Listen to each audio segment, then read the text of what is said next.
Μας ειδοποίησαν ότι ένας ταλέπορος πάει να δεθεί στις γραμμές. Καλά, εντάξει, τα έχουμε ξανακούσει αυτά.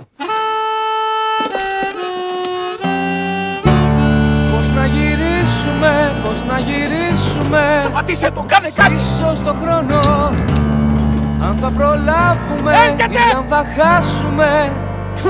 Κανείς δεν ξέρει ακριβώς. Είναι το τρένο χωρίς γυρισμό. Ιδιαίτερη σχέση. Το μέλλον είναι εδώ. Και με μάτια μωρού μας κοιτάζει και παίζει.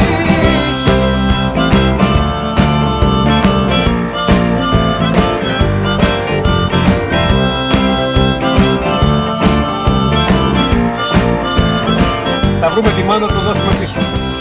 Ποιον να αγαπήσουμε και πώς να μιλήσουμε.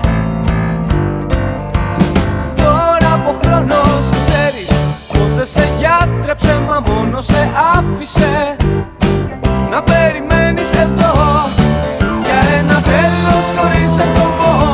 Μα τη ιδιαίτερη σκέψη, ο δρόμος είναι ανοιχτός και η τύχη ποντάρει και το μέλλον μας παίζει. Με πόσες κοπέλες έχεις πάει? Πολυξένη, εγώ, η Ζωζού.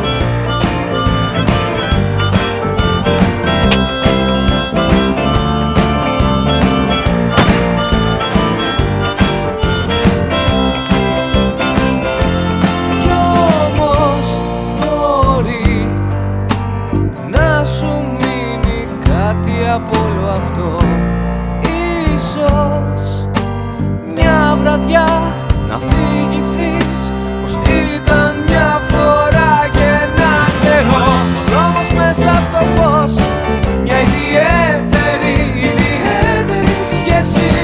Κι εμείς που πάμε αλλιώς και στην άσφαλτο η τελευταία ζαριά μας ας πέσει. Εγώ δεν αφήνω την Περσεφόνη.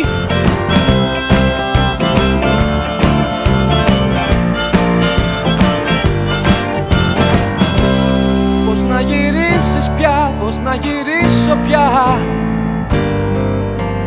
Τώρα από χρόνος έκαψε λάστιχα και έγινε δρόμος και είναι τόσο ανοιχτός. Εμείς οι τρεις θα πάμε